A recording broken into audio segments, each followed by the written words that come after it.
Meus queridos irmãos, graça e paz da parte do nosso Senhor e Salvador Jesus Cristo. É com muita alegria que eu venho aqui mais uma vez, a pedido de Lucas, pastor de vocês. Eu desejo partilhar com os irmãos o Evangelho segundo o capítulo 13 de Marcos. Peço que você abra a sua Bíblia. Evangelho segundo Marcos, capítulo 13.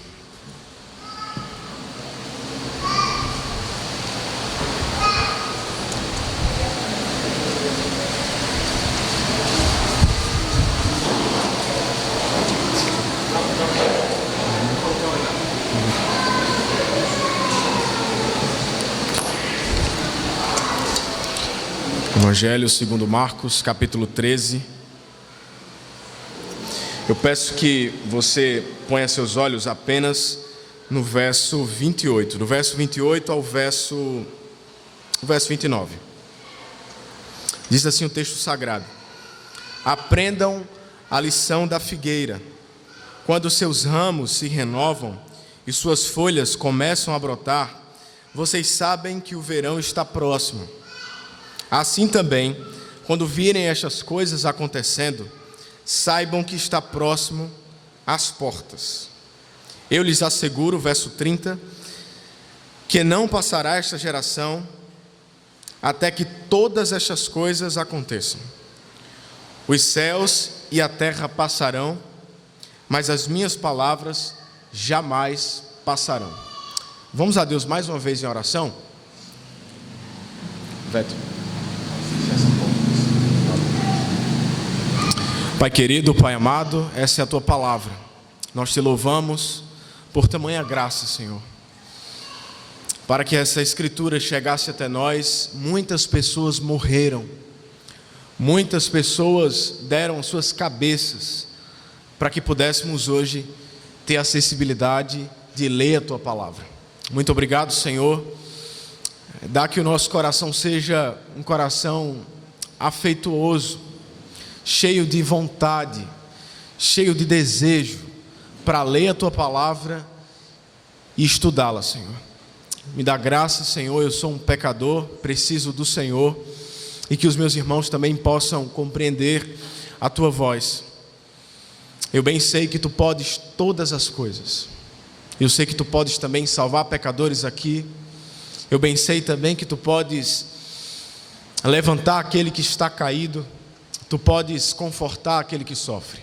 Tu és o nosso Deus, Senhor, a quem tememos, a quem dedicamos toda a nossa vida. É assim que eu Te oro e Te agradeço. Amém.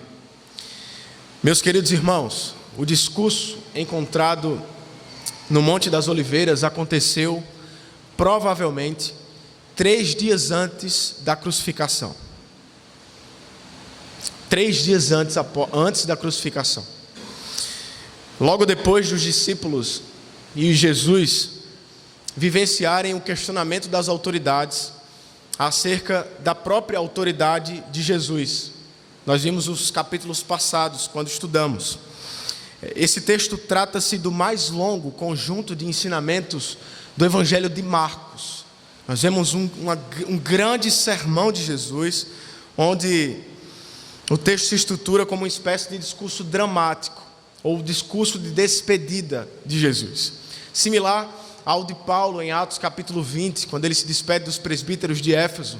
E também similar ao discurso de Moisés, em Deuteronômio 31 e 32. Dentre outros textos bíblicos que narram uma despedida marcante na história da redenção.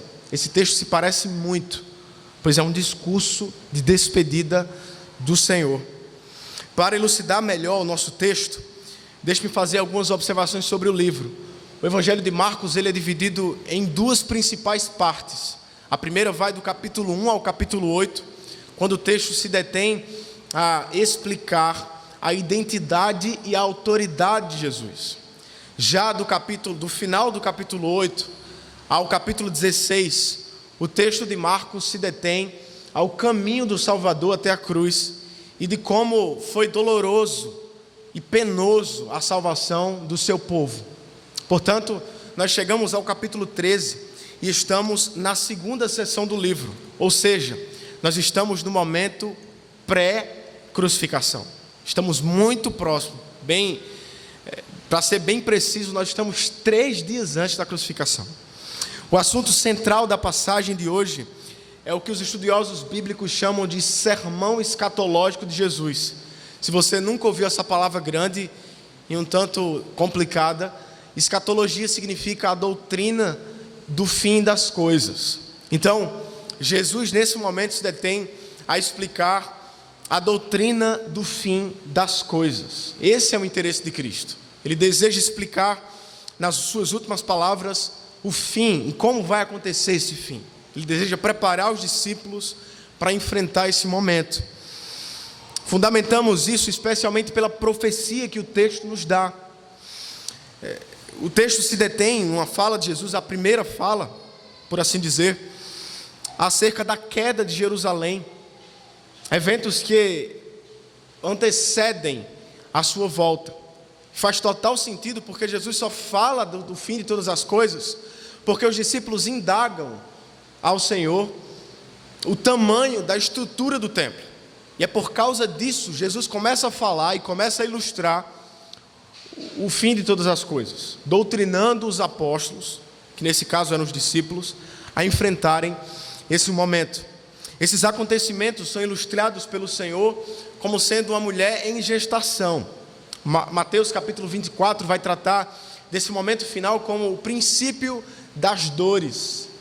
Conforme as dores vão se intensificando, a mulher gestante ela vai sentindo que está próximo o momento da vinda do filho. Nesse caso, quanto mais os sofrimentos, as perseguições, as tribulações vão crescendo, mais os discípulos podem enxergar que está próximo a volta do Senhor, que seria o nascimento do filho.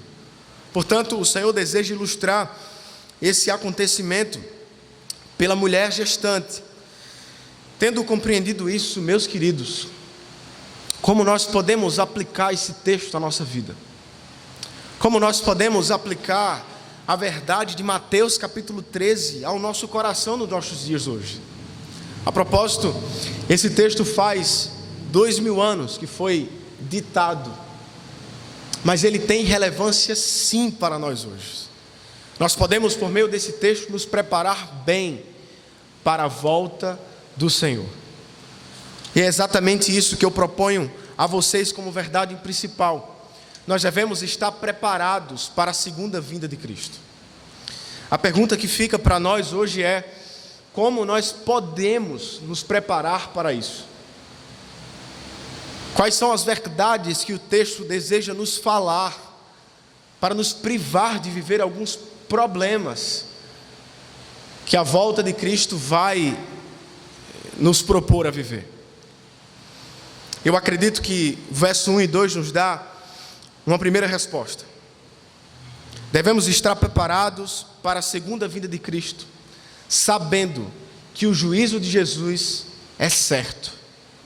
O juízo de Jesus é certo. A Escritura narra, acompanhe comigo.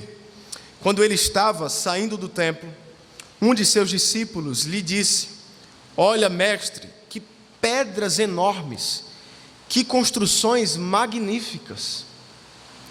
É comum no Evangelho de Marcos, queridos, o escritor Marcos não relatar nomes. Só há uma estranheza, porque nos versos seguintes ele vai narrar o nome dos discípulos que estão indagando Jesus. Dito isso, alguns comentaristas sugerem que esse discípulo que fez essa indagação a Jesus, impressionado com a grandeza do templo, era Judas, pois em outros momentos ele já tinha demonstrado a sua infâmia e a sua inclinação ao materialismo. Sobre isso, o James Edwards, comentarista bíblico, disse: a infâmia de sua traição pode ter levado a discreta de seu nome, ou a não descrever o seu nome, como acontece no discurso da última ceia em Marcos 14. Jesus também na ceia, o capítulo seguinte, ele não vai dizer o nome de Judas, discípulo que nesse momento, capítulo 14, iria traí-lo. Portanto, suponhamos que seja de fato Judas. Ele estava tomado pela grandiosidade do templo. Ele estava tomado pela grandiosidade daquela arquitetura. E por isso chama a atenção de Jesus para dizer: que grandiosidade, que templo maravilhoso, que arquitetura magnífica.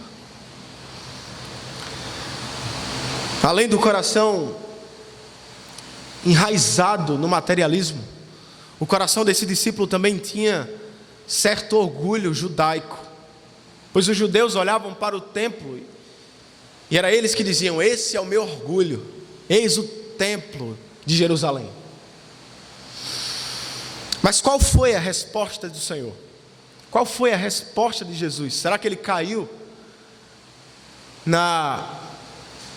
Será que ele ficou também impressionado com aquela grandiosidade do templo? Verso 2 nos responde: você está vendo todas essas construções? Respondeu Jesus. Perguntou Jesus, perdão. Aqui não ficará pedra sobre pedra, serão todas derrubadas.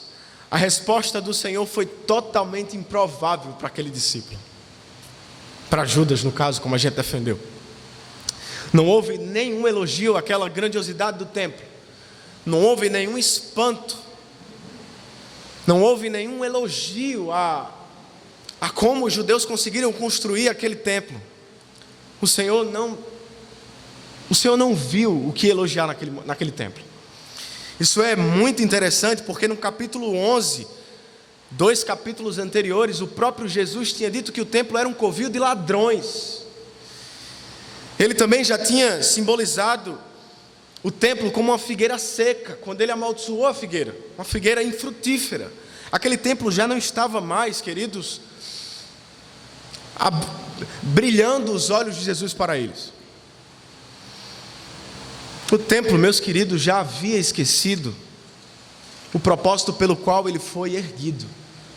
O templo já havia esquecido o propósito pelo qual Deus havia o colocado aqui na terra. Será que nossas igrejas também têm sido assim? Será que as nossas comunidades também têm esquecido do propósito pelo qual Deus nos colocou aqui na terra? Se nós olharmos para a igreja brasileira, meus queridos, nós temos um susto de como a igreja brasileira está distante do Evangelho de Deus, de como a igreja brasileira está distante do Evangelho que Cristo pregou, por exemplo. Nós vemos facilmente líderes fazendo empreendimento abortivo e comercial nas igrejas. Nós vemos homens vendendo felicidade financeira, prosperidade emocional, prosperidade financeira, felicidade emocional, e se esqueceram do Evangelho verdadeiro. Basta você olhar na frente da sua casa, talvez há uma igreja. Será que essa igreja tem pregado o Evangelho? Muitas delas, queridos, já não falam mais de pregação da palavra. Muitas delas já não falam mais de oração. Muitas delas já não falam mais da cruz do Calvário, que dá significado a toda a vida cristã. Como pode essas igrejas pregarem o Evangelho e abandonarem princípios tão norteadores para a vida cristã? Essas igrejas esqueceram do que Jesus disse quando amaldiçoou a figueira, quando ele foi no templo e disse: vocês são covios de ladrões. Se você não lembra, os judeus estavam, as autoridades religiosas estavam fazendo do templo um momento de comércio, um lugar de comércio. O Senhor vem, derruba as mesas, ele destrói aquele comércio. E depois ele diz, no mesmo capítulo: a minha casa será chamada de casa de oração para todos os povos.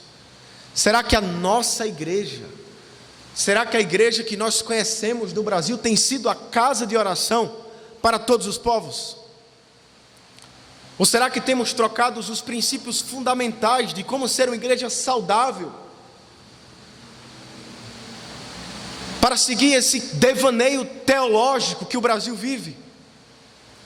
Meus queridos, isso é muito grave, porque se não é o Deus verdadeiro que está sendo adorado ali, é um Deus falso, e que portanto levará todo aquele povo para o inferno.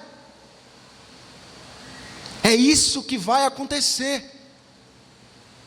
É isso que vai acontecer com amigos seus que estão em igrejas que não pregam o evangelho, familiares seus. Vocês têm ideia da gravidade que é seguir uma igreja que não prega a palavra, que não segue os princípios fundamentais? Isso é muito sério. Meus queridos, uma verdade que salta também desse texto é o nosso apego em julgar as coisas pela aparência. Nós precisamos deixar de idolatrar a aparência. Nós precisamos deixar de olhar para as coisas como elas são externamente.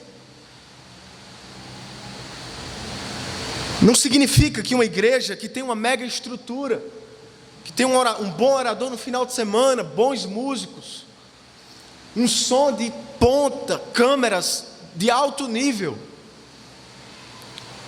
mas estão distante do verdadeiro Deus, estão distante do verdadeiro Evangelho. Nós precisamos, queridos, parar de julgar as coisas pela aparência, pois é isso que fazemos no discipulado, é isso que fazemos nas relações dentro da igreja, e por isso tornamos a igreja não saudável por isso. Não nos impressionemos, queridos, com as estruturas físicas. Não nos impressionemos com o que os homens podem fazer com suas mãos. Nós precisamos nos impressionar com a verdadeira igreja de Cristo. A igreja que observa a pregação expositiva. A igreja que segue... Irmão, eu acho que vai voar os papéis aqui, viu? Eu desliguei exatamente por isso. É melhor desligar pelo menos esse, por favor.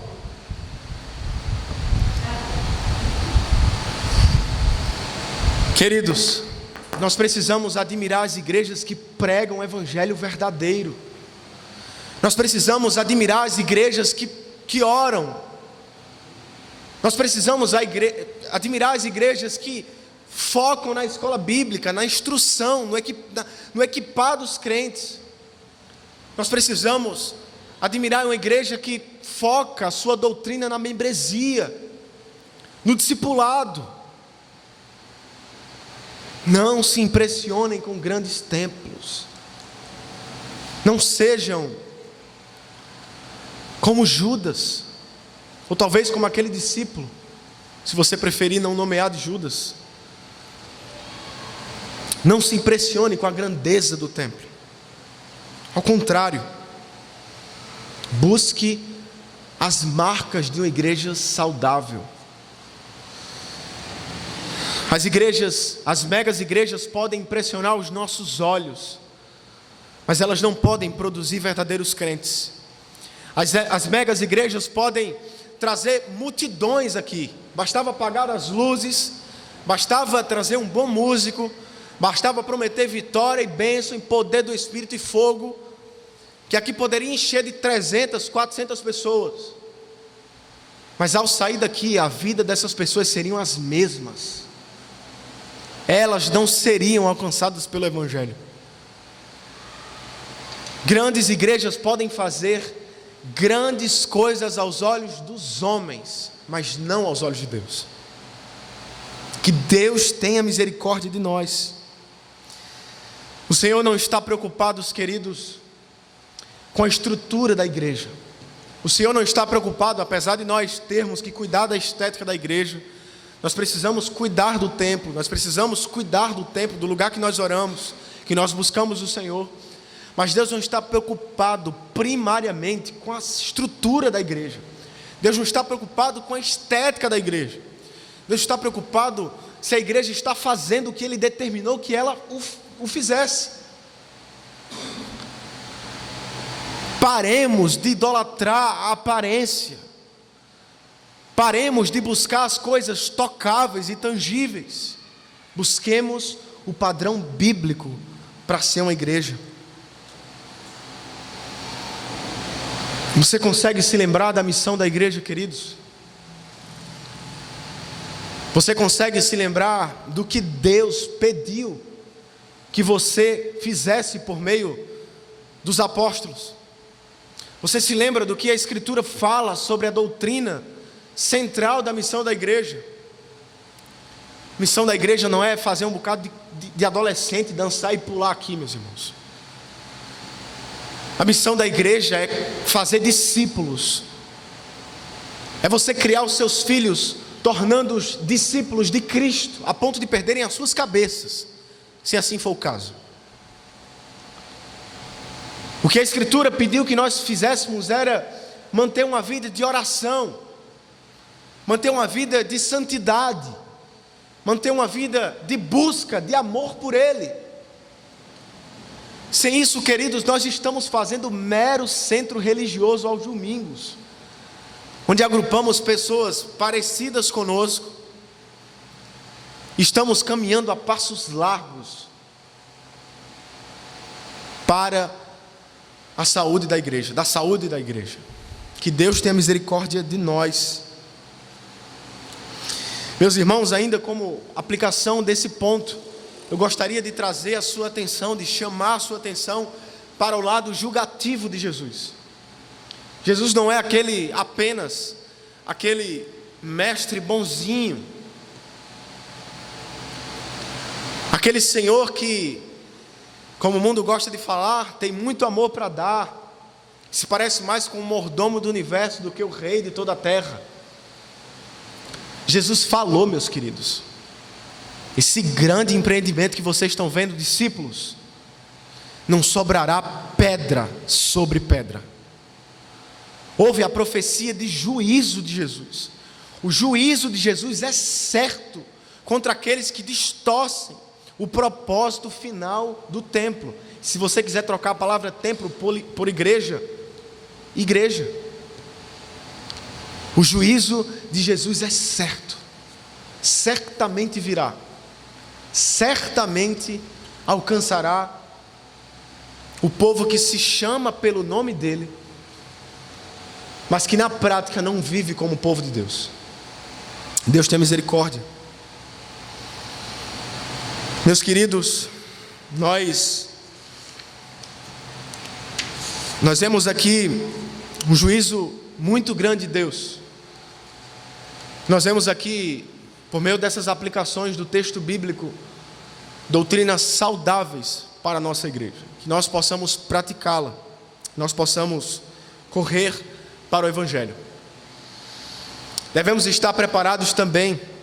Uma forma de estar preparado é sabendo que muitas tribulações antecederão a vinda de Jesus.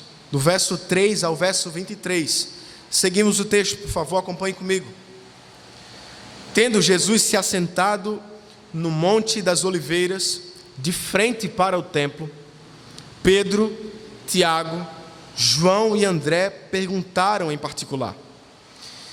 De acordo com alguns estudiosos, queridos, o Monte das Oliveiras ficava cerca de 300 metros acima do templo, acima da cidade de Jerusalém. Para que você tenha uma ideia, o maior prédio de João Pessoa é o Orion Business, localizado no altiplano, no bairro de João Pessoa. Ele tem 191 metros. De lá nós conseguimos ver, da praia de Cabo Branco ao centro histórico de João Pessoa, nós conseguimos ver da Ponta dos Seixas ao final de Cabedelo. Percebam, o Monte das Oliveiras ainda estava 100 metros, pouco mais de 100 metros acima do maior prédio que temos em João Pessoa. Era de fato uma estrutura muito privilegiada. E lá estava Jesus assentado com seus discípulos, no lugar mais alto da cidade, com seus olhos postos diante de toda a terra, assim como Deus também está. Estava Jesus ali numa posição elevada. James Edwards mais uma vez escreve: esses 4 discípulos, os primeiros a serem chamados por Jesus no mar da Galileia, são agora a audiência de sua fala final. Qual pergunta eles fizeram ao Senhor? Acompanhe comigo o verso 4. Diga-nos quando acontecerão essas coisas e qual será o sinal de que tudo isto está prestes a se cumprir. Eu dividiria essa pergunta em 2 partes. A primeira, ela tem mais a ver com a destruição do templo. A segunda parte da pergunta, ela tem mais a ver com a doutrina final, que Jesus já vinha falando aos discípulos. Isso é muito interessante, porque essas palavras são empregadas exatamente depois de Jesus profetizar contra o templo. Pois bem, os discípulos estavam preocupados com o futuro, apesar de haver, ou quando acontecerão essas coisas, a melhor tradução seria aqui: quando é que vai acontecer, Jesus? Era pressa. No original seria: Jesus, pelo amor de Deus, diga aí quando é que vai acontecer isso, que eu quero saber. Pois bem, os olhos dos discípulos estavam à frente, no futuro. Os olhos de Jesus, contudo, estavam no presente. Jesus estava a fim de prepará-los para o presente. Verso 5: cuidado, que ninguém os engane. Mais uma vez o Senhor não responde como eles gostariam. Eles perguntam: quando acontecerão essas coisas? Jesus poderia responder na perspectiva dos discípulos, se fosse responder a pergunta deles. Seria: vai acontecer janeiro de tarará, tarará, tarará. Não. Ele diz: cuidado, que ninguém os engane. Mais uma vez aqui nós vemos o Senhor alertando os discípulos a viver o presente. As ameaças ao discipulado viriam de muitas partes, e a parte que mais, ou primariamente, tocaria a igreja era a parte de dentro da igreja.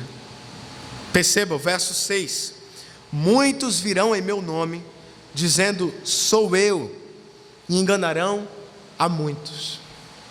Desde o início da história da igreja, muitos homens, muitas pessoas se levantaram dizendo: eu sou eu Cristo. Nós temos até na nossa versão brasileira o Henrique Cristo, não é? Pois bem, Jesus já estava alertando os discípulos que muitos viriam para perverter o que nós temos de valioso em nossa igreja, a nossa teologia. Muitas pessoas viriam em nome dele, como disse o texto, virão em meu nome dizendo: sou eu, e enganarão a muitos.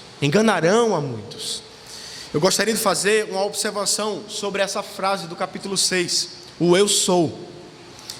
Essa palavra é a mesma palavra empregada a Deus no Antigo Testamento. Ela é a mesma palavra que Jesus falou quando ele desejou se identificar como o próprio Deus de toda a história.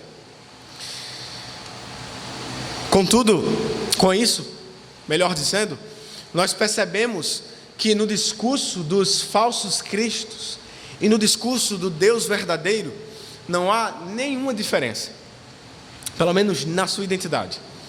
Eles diriam em nome do Senhor: eu sou o Cristo, eu sou.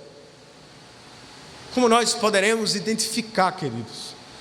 Como podemos identificar quais são os falsos cristos e qual é o Cristo verdadeiro?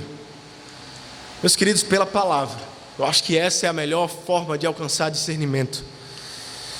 Os discípulos deveriam estar bem atentos. Não haveria ameaça apenas à teologia da igreja, como falei, os falsos cristos. A estrutura da igreja também seria assolada.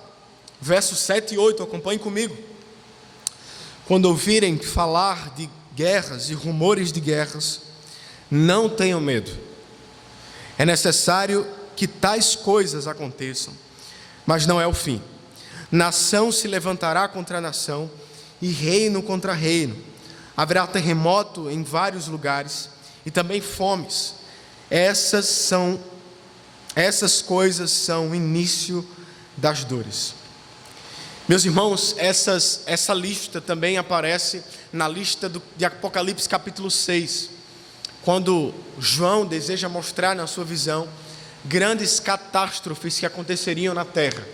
Eu prefiro chamar essas tribulações de ameaças sociais e naturais, pois acontecerão ao mesmo tempo terremotos, acontecerão catástrofes naturais, mas também haverão guerras entre as nações. Nós sabemos o motivo específico. Isso alcançará a igreja também, queridos. Nós não seremos tirados da tribulação, como algumas correntes do fim nos sugerem. Nós estaremos vivendo a tribulação. Essas tribulações alcançarão a igreja e nós precisamos estar preparados. Tudo isso é, portanto, o início das dores. Não é o fim ainda. Não é o fim ainda. Ainda há muita coisa para os discípulos viverem. Ainda há muita ameaça ao discipulado. Será, irmãos, que as ameaças aos cristãos acabaram? Será que há mais ameaças para os discípulos viverem? Logicamente sim. Verso 9 e 10 nos diz: ainda mais tribulações, ainda mais ameaças. O texto diz: fiquem atentos, pois vocês serão entregues aos tribunais e serão açoitados nas sinagogas. Por minha causa vocês serão levados à presença de governadores e reis, como testemunho a eles. E é necessário que antes seja pregado o evangelho a todas as nações. Uma tradução apropriada para esse texto não seria fiquem atentos no início, mas você tem que ter clareza em sua mente, ou vocês têm que ter clareza na mente de vocês. Jesus estava sendo mais objetivo. O interesse da fala de Jesus é livrar os cristãos dos enganos dos falsos discípulos, dos falsos cristos, melhor dizendo. O interesse de Jesus é também alertar os cristãos acerca das necessidades físicas que eles precisarão viver. Mas também Jesus tem o interesse de mostrar o grandioso sofrimento que esses discípulos viverão. De acordo com o texto, eles serão entregues, nós seremos entregues aos tribunais e seremos açoitados nas sinagogas. Contudo, esse sofrimento, queridos, não é em vão. Esse sofrimento que a igreja e os discípulos passarão não é em vão. Pois o texto no final diz, na parte C, que é necessário que antes o evangelho seja pregado a todas as nações. Não podemos interpretar esse texto como uma limitação à volta de Jesus. Nós vemos claramente durante a história alguns teólogos, alguns irmãos interpretando que Jesus só voltaria quando todas as pessoas ouvissem o evangelho. Não, percebam o texto. O texto diz que o evangelho deve ser pregado a todas as nações. Nós vemos aqui um princípio coletivo da pregação do evangelho. Pois assim nunca teria fim. Sempre está nascendo pessoas, sempre há nações sendo descobertas, lugares sendo descobertos. É claro, nós devemos nos esforçar para pregar o evangelho a todos. Contudo, o Senhor não está limitado a voltar apenas quando todos ouvirem o evangelho. Pois eu acredito que isso aqui já foi cumprido em Atos capítulo 2. Quando Pedro prega o evangelho, o Espírito desce, batiza algumas pessoas com o Espírito Santo, e ali nações são dispersas, levando o evangelho e chamando, os teólogos chamam de missões mundiais. Portanto, interpretemos esse texto dessa forma. Aqui tem a ver não com limitação, mas com fato que deverá acontecer. O que o sofrimento não deverá produzir nos discípulos queridos? Nós devemos pregar o evangelho enquanto sofremos, mas o que não deve produzir em nós? Verso 11 a 13, acompanhe comigo. Sempre que forem presos e levados a julgamento, não fiquem preocupados com o que vão dizer. Não se preocupem. Digam tão somente o que lhes for dado naquela hora, pois não serão vocês que estarão falando, mas o Espírito Santo. O irmão trairá o seu irmão, entregando-o à morte, e o mesmo fará o pai a seu filho. Filhos se rebelarão contra os seus pais e os matarão. Todos odiarão vocês por minha causa, mas aquele que perseverar até o fim, esse será salvo. A perseguição não deve produzir em nós ansiedade e temor. Ao contrário, ela deve nos produzir segurança no Espírito Santo. Pois quando estivermos lá, ou quando os discípulos estivessem lá, o Espírito se apossará deles, não tirando a identidade dos discípulos. Entenda, o Espírito encherá o coração dos discípulos para que eles possam falar as palavras que convêm naquele momento. Eu posso, meus queridos, relacionar esse texto às últimas falas do Senhor. Na verdade, nem fala foi. Pilatos pedindo que o Senhor se justificasse. E qual foi as palavras de Jesus? Silêncio. Ele estava cheio do Espírito Santo. Ele estava cheio do Deus Espírito. Mas isso não impede também de nós falarmos. Como vimos anteriormente, o Evangelho deve ser pregado por meio da perseguição também. As nações precisam ouvir o Evangelho. Mas nós também precisamos saber e ter discernimento no Senhor. Não fiquemos tristes, queridos. O Espírito Santo estará com o povo dele, guiando até o fim. E glória a Deus por isso. Outro fato que acontecerá nesse fim são as famílias desestruturadas. No contexto imediato, nós podemos ver uma correlação do texto com uma profecia de Miqueias, capítulo 7, verso 6, quando ele diz que as famílias seriam desestruturadas, como o próprio Jesus autentica em sua fala em Marcos 13. No contexto imediato também nós percebemos a importância que tinha uma família para os judeus. O texto de Josué 24:15 diz: mas eu e minha casa serviremos ao Senhor. Isso nos dá também um senso de importância à família, de como Deus amava a estrutura da família. Isso também não apenas atingiria a igreja, mas atingiria a sociedade, atingirá a sociedade.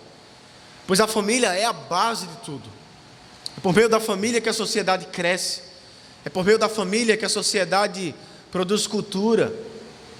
E por assim diante, e assim diante, e assim por diante. Haverá também a desestruturação das famílias. O ódio também aos discípulos serão a marca desse momento. Percebam o final do texto: e todos odiarão vocês por minha causa, mas aquele que perseverar até o fim será salvo. As autoridades religiosas e públicas, se é que eu posso dizer assim, odiarão os discípulos por causa do nome do Senhor. Mas há uma promessa para nós, queridos. Há uma promessa para os discípulos. Há uma promessa para o povo de Deus. Verso 13, parte C. Aquele que perseverar até o fim, esse será salvo. Aquele que perseverar até o fim, esse será salvo. O verso 14 e 18 se parece muito com o verso 7, quando Jesus diz: quando vocês ouvirem. Aqui porém ele diz: quando vocês virem, quando vocês enxergarem. Se no verso 7 ele diz ouvirem, aqui ele diz enxergarem. Continua o texto: o sacrilégio terrível no lugar onde não se deve estar, quem lê entenda. Então os que estiverem na Judeia fujam para os montes. Quem estiver no telhado de sua casa não desça, nem entre em casa para tirar dela alguma coisa. Quem estiver no campo não volte para pegar o seu manto. Como serão terríveis aqueles dias para as grávidas e para as que estiverem amamentando. Orem para que essas coisas não aconteçam no inverno, porque aqueles serão dias de tribulação como nunca houve desde que Deus criou o mundo até agora. Nem jamais haverá. Se o Senhor não tivesse abreviado tais dias, ninguém sobreviveria, mas por causa dos eleitos, por Ele escolhido, Ele os abreviou. Se então lhes disser, vejam, aqui está o Cristo, ou vejam, ali está Ele, não acreditem, discípulos, pois aparecerão falsos profetas. Percebam a diferença: aparecerão falsos cristos e também falsos profetas, que realizarão sinais e maravilhas para que, se possível, também enganem os eleitos. Por isso, diz o Senhor, fiquem atentos, avisei-os de tudo antecipadamente. Tudo já havia sido dito, tudo já havia sido falado. Mas o que significa sacrilégio terrível? Talvez você esteja se perguntando. Sobre isso, um comentarista escreve: essa frase é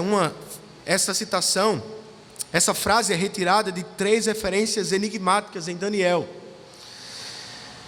para um escândalo que poderia macular e profanar o templo de Jerusalém. Ou seja, sacrilégio terrível. Nesse momento, Jesus estava citando o Antigo Testamento em Daniel, quando o próprio profeta Daniel falou ao seu povo, ao seu público-alvo, acerca de algumas práticas que alguns povos praticariam no templo, como por exemplo o sacrifício de porco. Isso não poderia acontecer, isso era inadmissível para o povo hebreu, mas aconteceriam tais coisas. Queridos irmãos, eu gostaria de fazer também uma observação nesse texto sobre o quem lê entenda. Acompanhe comigo. Como Jesus poderia dizer quem lê entenda se ele estava falando? Nesse momento eu acredito, queridos, que Marcos intervém na narrativa e deseja colocar sua fala a fim de chamar os discípulos ou os leitores originais a um evento importante que aconteceria, que nesse caso seria a destruição do templo. Vocês conseguem compreender? Jesus está falando o que ele está falando e de repente é como se Jesus estivesse dizendo, quem lê entenda. Mas Jesus estava falando aos discípulos. Portanto, alguns comentaristas, ou a maioria deles, acredita que foi uma intervenção narrativa de Marcos, desejando apontar os discípulos para a destruição do templo, que seria nos anos 70, pouco tempo depois da profecia de Jesus sobre a destruição do templo. Mas qual seria a destruição e a profanação desse templo? Isso seria muito importante se nós pudéssemos estudar até em casa depois, porque entendendo isso, entendendo a profanação do templo, entendendo como o templo se perverteu durante os séculos, é que nós conseguimos entender toda a narrativa do Evangelho de Marcos, no capítulo 13, pois é sobre isso que ele fundamenta toda a sua profecia. Algo interessante também nesse texto, queridos, é que os dias de sofrimento são abreviados por causa dos eleitos, por causa de vocês. Isso é muito interessante. Trata-se do privilégio que os eleitos têm para Deus. Como falei mais acima, muitos falsos cristos apareceriam para enganar a muitos, mas não apenas falsos cristos, muitos falsos profetas também. Homens que julgariam ter autoridade de dizer sou eu Cristo, ou apontar onde estaria Cristo. E de acordo com o nosso texto, esses discípulos teriam também poderes e sinais e maravilhas. Eles fariam sinais e maravilhas para que, se possível, enganasse também os eleitos. Vocês percebem a gravidade? A igreja estava sendo atacada de vários lados. Havia ataques sociais.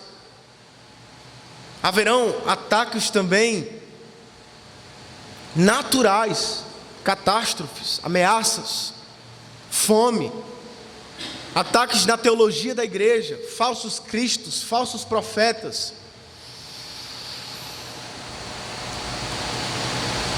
Jesus estava desejoso em alertar os discípulos a não seguirem os falsos profetas. Mas e vocês?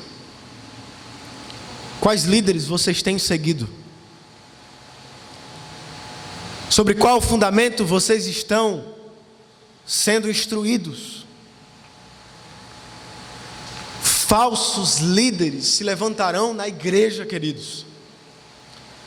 Talvez você possa dizer para mim: Mateus, mas eu não vou seguir Henrique Cristo, eu não estou louco. Eu não vou seguir, sei lá, os pastores neopentecostais do Brasil. Mas talvez você tenha seguido, sem saber, teólogos liberais que têm pervertido a verdade.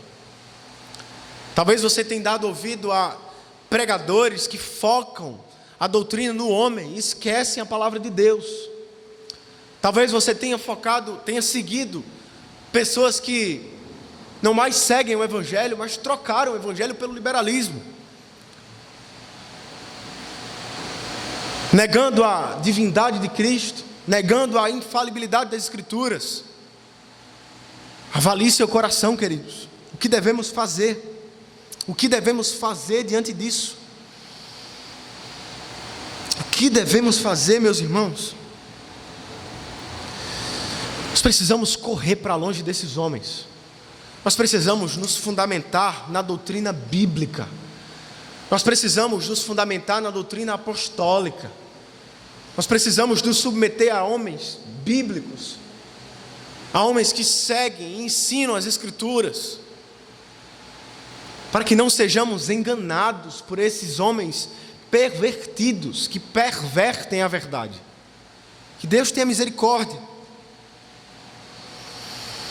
Ainda como forma de aplicação e salta do nosso texto, impressionados com o templo, os discípulos questionam Jesus, como vimos. Mas a resposta de Jesus não foi: vocês teriam triunfo, vocês seriam famosos, vai acontecer muitas coisas boas com vocês. Não. O Senhor prevê muitas tribulações. A igreja passará por muitas tribulações. O Senhor não prometeu sucesso. O Senhor não prometeu vitórias nessa terra. O Senhor não nos prometeu fama. O Senhor prometeu muitos problemas e muitas adversidades para a igreja. De modo que nós precisamos estar muito vigilantes para não cair, para não pecar contra Deus, para não ser enganado. Eu acredito, meus irmãos, que diante desses acontecimentos, se lembrar das promessas e da soberania divina é um bom caminho para nós. Nós precisamos semanalmente nos lembrarmos que Deus está governando a história, que é Ele que conduz toda a história, que foi Ele que decidiu que a igreja vivesse esses momentos difíceis, para preservar, para santificar, para testemunhar por meio de nós o Evangelho de Jesus. Se você é um discípulo de Cristo, você também irá sofrer perseguições ideológicas. Vemos no texto que os discípulos são levados até os tribunais, sejam eles religiosos ou públicos. Talvez você tenha sofrido tribulações, perseguições na sua família. Talvez você tenha sofrido tribulações na sua casa, ou talvez na faculdade. Eu não sei, mas o que eu sei é que não há cristianismo sem perseguição. Não há cristianismo sem o incômodo do mundo. Meus queridos, se você tem sido perseguido na sua casa, se você tem sido perseguido na sua família, ou até mesmo na sua igreja, persevera, irmão. Cristão, persevera, pois aquele que perseverar até o fim, este será salvo. Eis aqui a responsabilidade humana, a nossa responsabilidade de perseverar na sã doutrina e na fidelidade ao Senhor. Perseguições viriam de todos os lugares. O mundo nos odiará muito. Nós seremos mesmo o que o Congresso Nacional, a maioria dos deputados dizem que nós somos. Pessoas retardadas, pessoas ultrapassadas. Não se enganem. por mais que haja relevância no ensino cristão, o mundo não vai brilhar os olhos para nós, queridos. O mundo não vai olhar para nós e desejar Cristo. Ao contrário, ele nos odiará ainda mais por causa do nome de Cristo. Nós precisamos estar prontos. Nós precisamos estar preparados. Nós viveremos essas perseguições. Eu gostaria de citar uma situação. Um cristão no primeiro século, pastor de algumas ovelhas, foi condenado à morte. E ao trajeto até o Coliseu, onde seria devorado por leões, as suas ovelhas os acompanhavam e dizia: Senhor, deixa a gente se rebelar contra esse povo. Os cristãos naquele momento queriam usar as suas forças, eles queriam usar a força do seu braço. Qual foi a resposta daquele pastor, queridos? A resposta de Irineu de Leão foi: não façam isso, pelo amor de Deus. Juntem seus irmãos, corram com seus hinos e cantem ao Senhor enquanto eu sou devorado pelos leões. Porque enquanto sou destruído, eu estou me aproximando de ver a face de Cristo. Glória a Deus por essa fala. Você pode dizer um amém? Cristãos viveram isso por causa de Cristo, e nós viveremos também. A perseguição aqui no Brasil ainda não é física. Nós vivemos perseguições meramente ideológicas, e já são suficientes para nos abater. Mas e se amanhã a justiça bater a nossa porta e dizer: acabou o culto público? Se amanhã uma faca passar em seu pescoço dizendo: você nega Cristo ou você vai continuar firme e fiel a Ele, o que será a sua resposta? Qual será a sua resposta? Nós fomos avisados antecipadamente. Nós precisamos estar preparados, irmãos.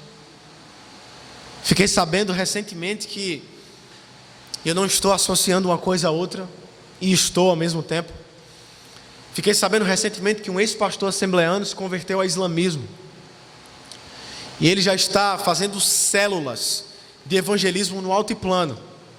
Provavelmente em 2021 vai ser criado o primeiro templo islâmico em João Pessoa. Sabe quantos metros eles vão investir? Mais de 1.000 metros quadrados. Vocês acham que não há possibilidade de um futuro próximo, 10 anos, 5 anos, nós estarmos dentro das nossas casas, ou talvez dentro de cavernas, sendo perseguidos por causa de Cristo? Será que todos nós aqui estaremos lá cultuando ao Senhor no domingo? Ou será que vai ser mais fácil negar a Cristo e viver uma vida de hipocrisia, de negação ao Senhor? A propósito, queridos, não foi Cristo o maior perseguido da história. Não foi Cristo que foi perseguido teologicamente pelo diabo, quando o diabo prometeu falsas promessas para ele no deserto. Não foi Cristo o mais perseguido, o mais açoitado no caminho da cruz. Não foi Cristo que decidiu vir até nós e se derramar, se entregar, abrir mão da sua glória e se envolver com homens e mulheres como nós, pecadores, falhos, injustos. Não foi Cristo o maior perseguido de toda a história. Não foi Cristo o homem que viveu a maior tribulação de todos os tempos, digo, a ira de Deus. Não foi Cristo que que o Senhor afastasse aquele cálice porque era muito pesado. Não foi Cristo. Por causa do sofrimento de Cristo, nós podemos sim, irmãos, enfrentar o sofrimento para a glória dEle. Você consegue se alegrar com essa verdade? Você consegue ver brilho nessa verdade? Ou você se dispersa muito fácil? Meu irmão, se estamos aqui é por causa do sofrimento de Cristo. Foi Ele que sofreu a pior dor de toda a história. Foi Ele que sofreu a ira de Deus, a pesada mão de Deus, para que nós pudéssemos ter vida e vida em abundância.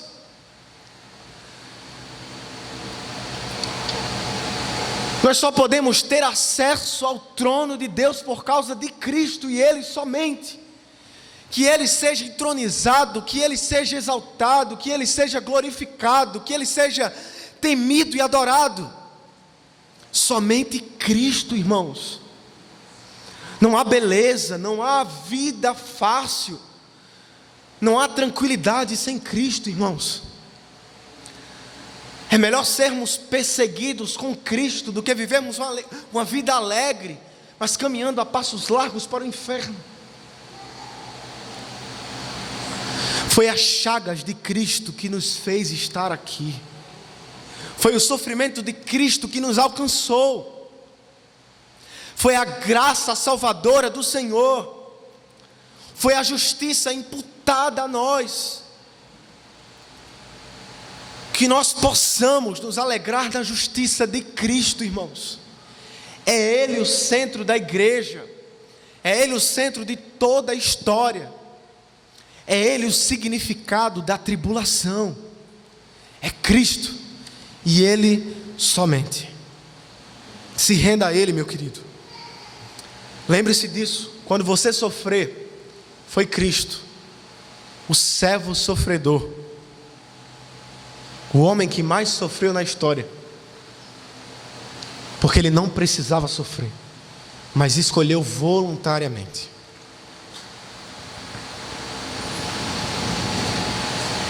Nós devemos estar preparados para a volta do Senhor Jesus. Como nós fazemos, é também sabendo que o Filho do Homem virá em glória. A tribulação e as perseguições não são, queridos, o fim da caminhada cristã. A caminhada cristã não encerra no sofrimento humano, nas tribulações que passaremos por causa de Cristo. Mas surge aí uma conjunção adversativa, verso 24 ao 26. Naqueles dias, após aquela tribulação, ou seja, depois, o sol escurecerá e a lua não dará a luz. As estrelas cairão do céu e os poderes celestes serão abalados. E então se verá o Filho do Homem vindo nas nuvens com poder e glória. Que texto glorioso, queridos, que texto maravilhoso. Esse evento é marcado por alguns eventos sobrenaturais, alguns fenômenos sobrenaturais e também naturais. Como por exemplo, com um eclipse ao meio-dia, o sol perderá o seu brilho. Como uma lamparina apagada pelo vento, as estrelas cairão do céu, como pingos de chuva. As estrelas cairão do céu. Os poderes celestiais também serão abalados, sejam eles do bem ou do mal. E então nós veremos o Filho de Deus nas nuvens, brilhando em glória e poder. Sabe por que os luzeiros se apagarão? Sabe por que os luzeiros naturais perderão o seu brilho? Para que todo o brilho esteja na pessoa de Cristo. É Ele. O sol, a lua, as estrelas perderão o seu brilho, para que resplandeça a estrela da manhã, Cristo Jesus, aquele que era, que é e que há de vir para sempre. Louvado seja Deus. Além de vir para reinar, reunir os seus eleitos dos quatro ventos, dos confins da terra até os confins do céu. Vemos aqui uma grande explicação de Jesus sobre a ressurreição do corpo. O Senhor irá àqueles que estão vivos em todos os lugares da terra, àqueles que estão mortos já nos céus ou no inferno. Todos serão ressurretos para ver a glória de Deus. Especificamente, os eleitos serão agrupados. E um comentarista sugere que os eleitos serão agrupados para que não haja nenhuma possibilidade de sofrimento depois de Cristo resplandecer em glória. Acabou, irmãos. Após Cristo aparecer nas nuvens, o sofrimento cristão acaba e inicia-se a verdadeira vida. Louvado seja Deus por isso. Depois ele continua o texto, ilustrando esse fim por uma figueira. Na Palestina, só a figueira poderia anunciar a chegada do verão. As outras plantas, porém, não tinham como anunciar, elas não perdiam as suas folhas. Só a figueira perdia as folhas no final de uma estação, e ali as pessoas poderiam descobrir que uma nova estação estava vindo. E aí o Senhor, no verso 28, verso 29 também, nos ensina por meio de uma ilustração. Aprendam a lição da figueira. Quando seus ramos se renovam e suas folhas começam a brotar, acompanhem comigo. Vocês sabem que o verão está próximo. Assim também, quando virem estas coisas acontecendo, saibam que ele está próximo às portas. Continua o texto, verso 30 e 31. Eu lhes asseguro que não passará geração até que todas essas coisas aconteçam. Os céus e a terra passarão, mas as minhas palavras não passarão. É como se Jesus estivesse botando à prova todo o seu discurso e comprovando. Não passará nada, tudo passará, menos as minhas palavras, menos a minha profecia. Isso é muito bom, queridos. Os céus, a terra e tudo que nela há passarão, menos o Senhor Jesus Cristo, menos o Senhor da glória. O que podemos tirar de aplicação dessa parte para as nossas vidas? Muitos sinais antecederão a vinda do Senhor. Será que você tem medo? Eu conheço cristãos que têm medo. Quando as estrelas caírem do céu, será que você vai estar tremendo de medo? Será que você vai ter medo desse momento? Humanamente falando, pode ser que cause em nós muito medo. Mas eis que o nosso espírito estará pulsante, pois o nosso Senhor está vindo para nos resgatar. Não tenha medo, cristão. Não tenha medo desse momento. Não tenha medo da volta do Senhor, nem o que acontecerá nesse momento. É o nosso Cristo voltando para nos levar para a eternidade. Portanto, não tema. Alguns discípulos, alguns cristãos têm medo. Outros, porém, nem pensam nisso. Eles dizem: eu preciso me casar, preciso construir uma família, eu preciso ter uma boa renda financeira, preciso ter uma realização profissional melhor. Meus queridos, nada se compara com a vinda do Senhor. Casar, ter filhos, ser bem-sucedido financeiramente, ter o melhor carro do ano, as coisas mais nobres que essa vida pode nos dar, viajar todos os anos. Isso não deve nem se comparar com a volta do Senhor. Eu acredito que essas pessoas têm sua vida ainda como preciosa e, portanto, não conseguem ainda vislumbrar a grandeza que é a volta do Senhor. Ele voltará, meus queridos. Isso não pode ser comparado com nada, nada nessa terra. A segunda vinda do Senhor será totalmente diferente da primeira. Ele veio como um bebê frágil. Ele veio como uma criança que coube em mãos humanas. Ele se deu o trabalho de crescer, de aprender algumas coisas, de caminhar, de cair, de se levantar, de se limitar. O caminho do Salvador, na sua primeira vinda, foi um caminho de dor, um caminho de humilhação, um caminho de encarnação humilhada. Contudo, queridos, se ele veio como um cordeiro, agora ele vem como um leão. Cristo não vem mais como um cordeiro mudo, mas como um leão desbravado para julgar e resgatar o seu povo das mãos dos perversos.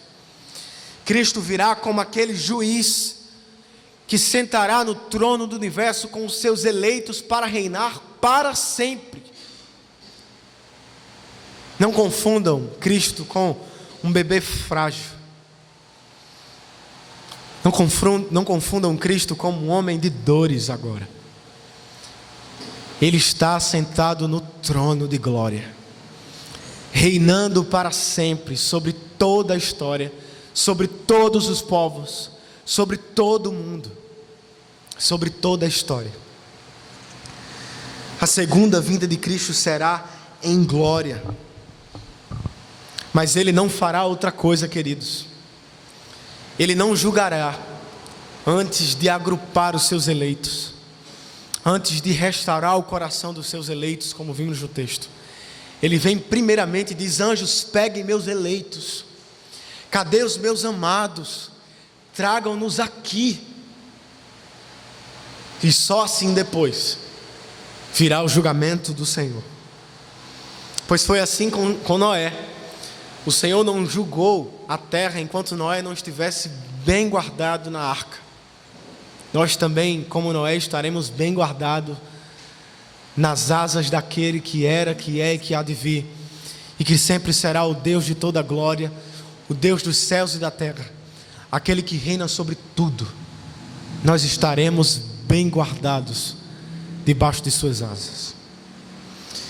Gostaria também, queridos, chamá-los à teologia central dessa porção, a doutrina da redenção final. Além do nosso coração ser restaurado, o Cristo de Deus também virá para restaurar a criação. Vemos aqui o ápice. O Senhor virá para restaurar todas as coisas. Sentiremos o verdadeiro sabor das comidas. Nós sentiremos a verdadeira alegria de gozar das coisas mais belas dessa vida. Nós gozaremos do prazer de viver e desfrutar da criação. Porque o Senhor, de acordo com a teologia da redenção final, redimirá para sempre toda a criação. Eu, você, a terra, os prazeres, a cultura, a música. Eu posso vislumbrar como glorioso vai ser esse dia, como belo vai ser sentar à mesa do Senhor e ver toda a criação sendo restaurada para o louvor da glória de Deus. Que Deus nos abençoe. Por fim, nos preparamos sabendo que o seu retorno é iminente e requer vigilância. Do verso 32 ao verso 37. O texto narra, verso 32, acompanhe comigo, por favor. Jesus, por ter deixado a sua glória, de acordo com Filipenses, ele já não era mais Deus na terra. Ele era aspectos. Nós podemos distinguir as naturezas de Jesus. Como por exemplo, quando ele estava aprendendo, quando criança. Deus aprende alguma coisa? Não. Mas nesse momento, a natureza humana de Jesus estava sendo evidenciada e ali havia certo aprendizado. Contudo, isso não anula a sua divindade. Isso não anula a sua pessoa eterna. Contudo, eu tenho as minhas ressalvas com relação a isso. Eu acho que fatiar Jesus é um problema, porque se a gente partir para o silogismo, a lógica filosófica de interpretação, nós poderemos perguntar então quem morreu na cruz? Foi Jesus Deus ou foi Jesus homem? Aí você pode dizer, não, foi Jesus todo. E se foi Jesus todo, Jesus Deus morre? Não, Deus não morre. Então a gente cai em algumas aparentes contradições. Contudo, essa visão é também muito respeitada. O próprio Augusto Nicodemos e outros teólogos assumem de que nesse momento Jesus disse, não sei, porque a sua evidência, o que estava evidenciando a sua natureza era a natureza encarnada, era o homem Jesus. E existe também a terceira visão, e essa é a que eu simpatizo um pouco mais. Jesus se utilizou de uma hipérbole para focar na doutrina que ele diria, na recomendação que ele diria no verso seguinte. O desejo de Jesus em todo o texto, queridos, era trazer os discípulos para o presente. Jesus queria saber o futuro, mas Jesus traz os discípulos para o presente. Então nesse momento ele diz, nem o Pai, nem o Filho sabe, nem os anjos no céu, nem o Filho, só o Pai. Aí o verso seguinte ele diz, veja comigo o que é que ele diz no verso seguinte: fiquem atentos, vigiem, vocês não sabem quando virá esse tempo. Alguns teólogos assumem a ideia de que Jesus estava sendo irônico nesse momento. Faz parte da literatura bíblica. Em alguns momentos, por exemplo, Paulo é irônico também, quando ele diz, pecaremos deliberadamente assim então, porque a graça é abundante? Não, isso é uma linguagem irônica. Paulo está sendo irônico, e alguns teólogos assumem que Jesus também está sendo irônico aqui. Vale ressaltar também, queridos, que na Trindade nós temos uma hierarquia santa. Quem enviou o Salvador? Foi o Espírito? Não, foi o Pai. Quem morreu na cruz pelos pecadores? Foi o Pai? Não, foi o Filho. Mas quem aplica a salvação ao coração dos eleitos? Foi o Pai? Não, foi o Espírito. Contudo, os três estão em harmonia no exercício da redenção. O que é que eu quero dizer com isso, meus queridos? Jesus estava sendo irônico, chamando os discípulos para o presente, dizendo, vocês não sabem, não precisam saber. Por exemplo, Atos capítulo 1, quando os discípulos perguntam quando seria a restauração de Israel, o que é que Jesus diz? Só o Pai sabe, não compete a vocês. Vocês precisam focar no derramamento do Espírito. Esperem poder do alto.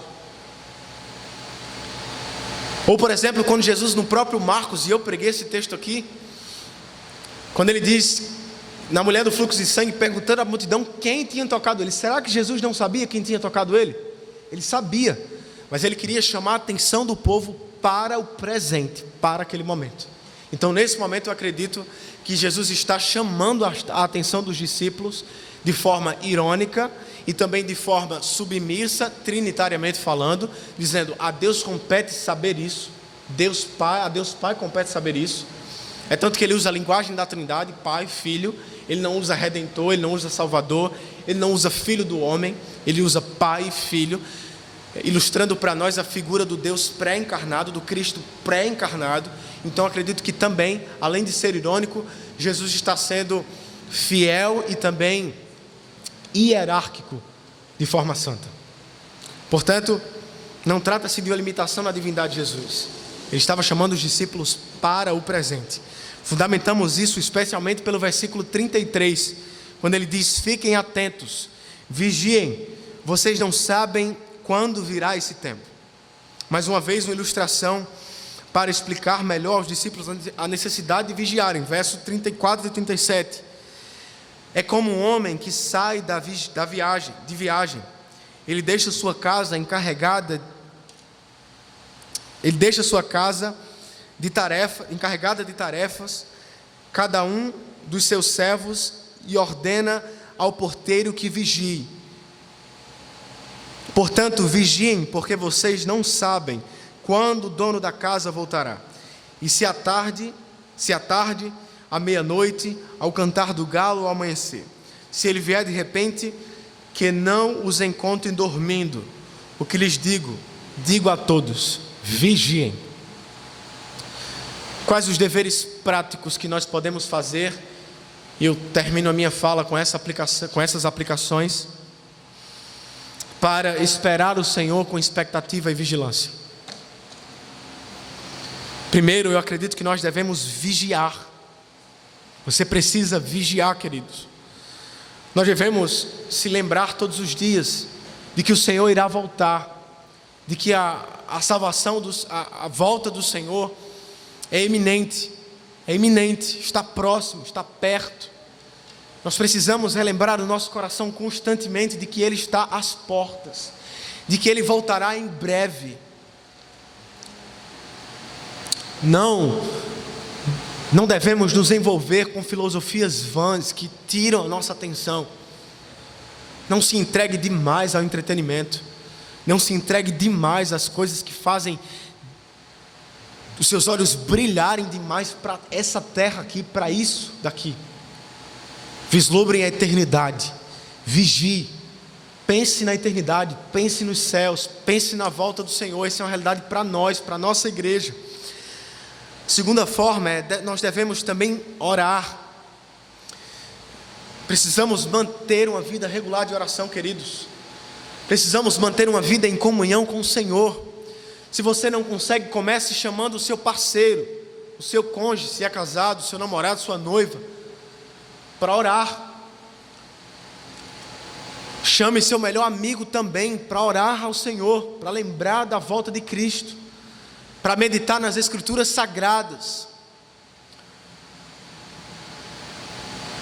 Não se inflamem em paixões pelo mundo como os ímpios fazem. Chamem seus parceiros, chamem seus irmãos, se envolvam na igreja, procurem buscar o Senhor enquanto se pode achar, queridos. Oremos ao Senhor diariamente para que Ele possa achar em nós um discípulo fiel a Ele. Você tem orado? Você tem buscado o Senhor? Você tem trocado os seus prazeres? Você tem reservado tempo da sua rotina para orar ao Senhor e buscar a face dEle? Você tem trocado algumas saídas, diversões para orar ao Senhor? Se não sabe como fazer, eu também posso alertar você, homem. Enquanto vai trabalhar, se você gastar 20 minutos para ir, 20 para voltar, vá orando ao Senhor.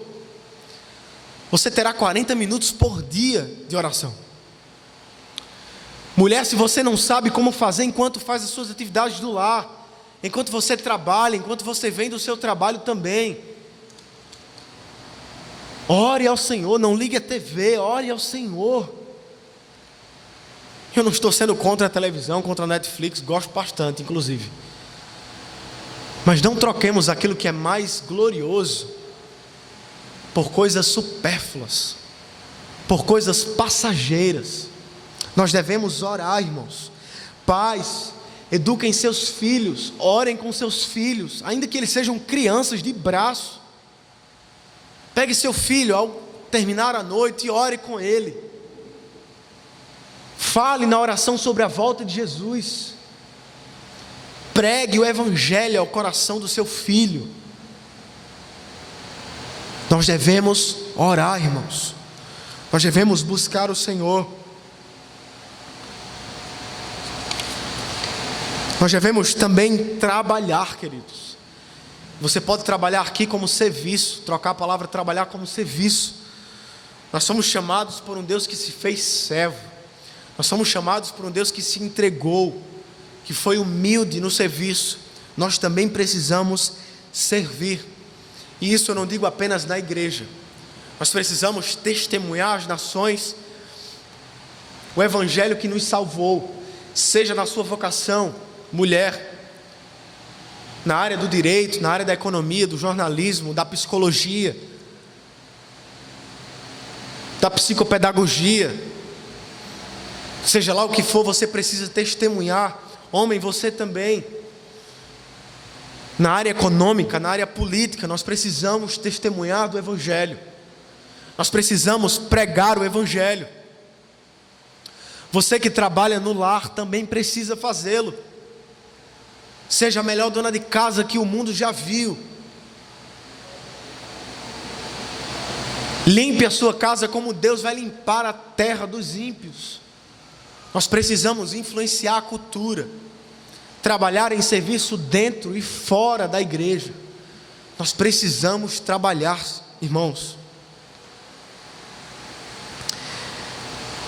Esses são os caminhos que nós podemos fazer. O caminho que nós não devemos fazer é ser como os ímpios. O texto de Mateus 24 diz que quando o Senhor voltar, os ímpios estarão casando, estarão bebendo. Em outras palavras, os ímpios estarão preocupados em seus prazeres próprios e despreocupados com a volta do Senhor. Foi assim nos tempos de Noé, será assim nos tempos do Apocalipse. Não sejamos como os ímpios, queridos. Nós não somos um povo liderado pelo pecado. Nós somos liderados pelo Espírito Santo de Deus. Anseie pela eternidade. Lembre-se da eternidade. Anseie o Senhor, busque a Ele. Enquanto se pode achar, não sejamos como os ímpios. É exatamente nesse momento que esse povo vai ver a face de Cristo. E eu lamento dizer, queridos, alguns verão a face de Cristo para se alegrar nele. Alguns verão a face de Cristo para sofrer a eternidade inteira. Não sejamos como os ímpios. Não dê atenção demais às coisas daqui. Só dê atenção a menos que elas não tirem o seu foco da eternidade. Viva para Deus. Eu termino as minhas palavras com um texto de C.S. Lewis, no livro As Crônicas de Nárnia. E ele diz: e à medida que ele falava, já não lhes parecia mais um leão. E as coisas que começaram a acontecer a partir daquele momento eram tão lindas e grandiosas que não consigo descrevê-los. Para nós este é o fim de todas as histórias. E podemos dizer com absoluta certeza que todos viverão felizes para sempre. Para eles, porém, este foi apenas o começo da verdadeira história. Toda a vida deles neste mundo e todas as suas aventuras em Nárnia haviam sido apenas a capa e a primeira página do livro. Agora, finalmente, estavam começando o capítulo de uma grande história que ninguém na terra jamais leu. A história que continua eternamente e na qual cada capítulo é muito melhor do que o anterior. É isso mesmo que espera você que está vigilante em Cristo. Não pense na eternidade como sendo algo chato, monótono, repetitivo. Olhem para Nárnia e lembrem-se: é quando Cristo raiar nos céus que começará a sua verdadeira história. É aí que começará a verdadeira vida do cristão, onde cada dia, e eu troco as palavras de Lewis por dia, ele diz capítulos, eu digo dia, será melhor que o outro. Que Deus, como disse o reformador, o avivalista Jonathan Edwards, fite os nossos olhos na eternidade. Amém? Pode vir.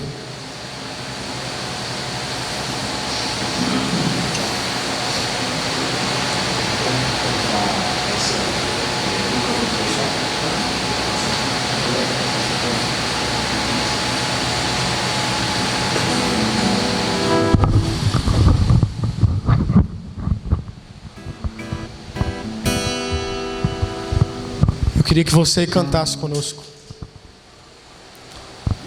Depois fizéssemos uma oração.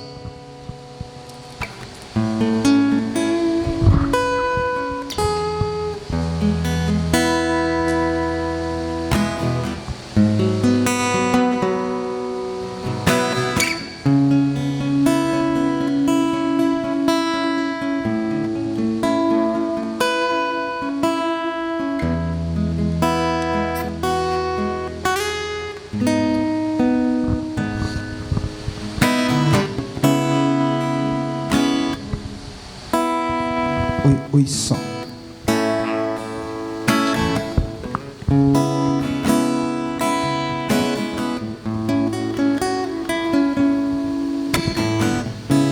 Me encontrou no deserto, me tirou da escuridão,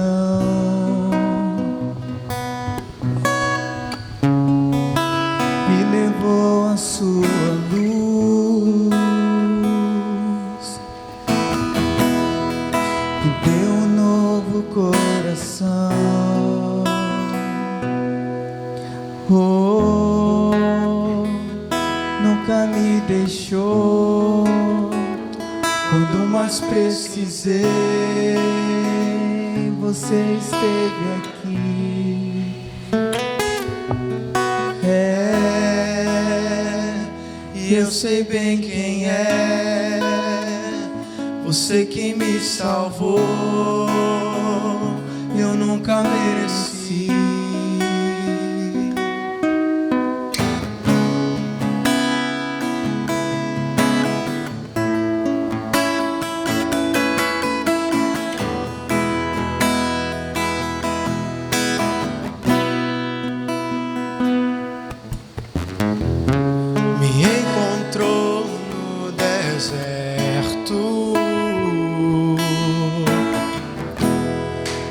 Me tirou da escuridão,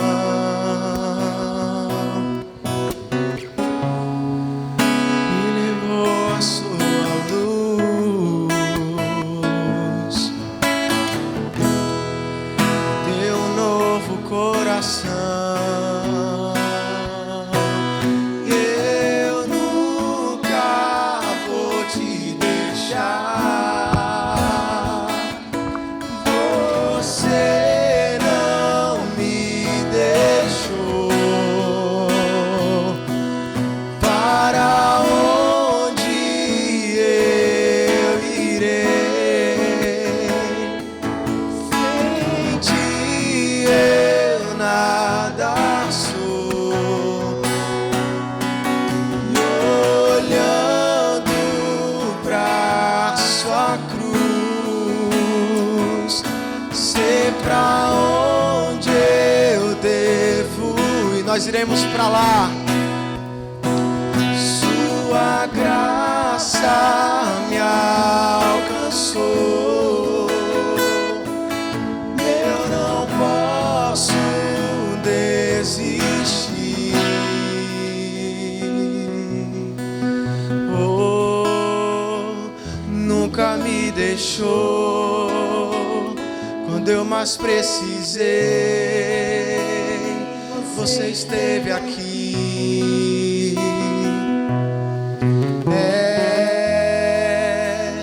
E eu sei bem quem é.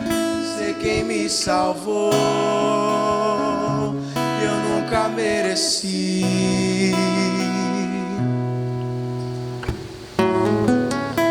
Ó Senhor Deus de graça e de verdade, nós depositamos em Ti toda a nossa vida, Senhor.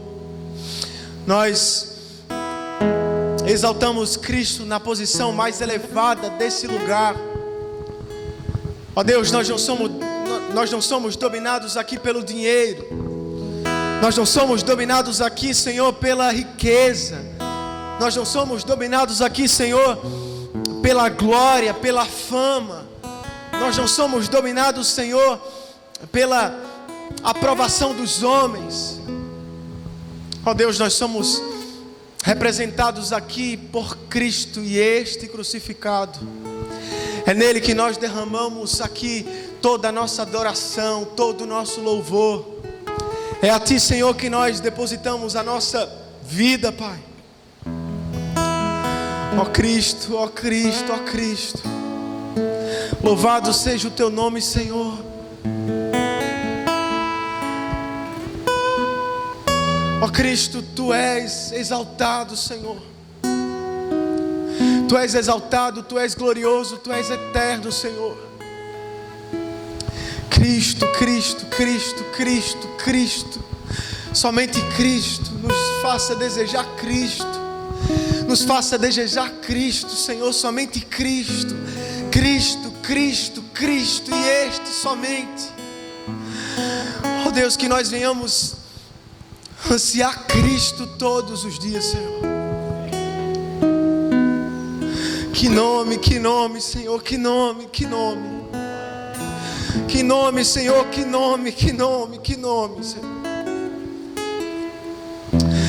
Que nome, Senhor, que está sobre toda a terra. Que nome. Que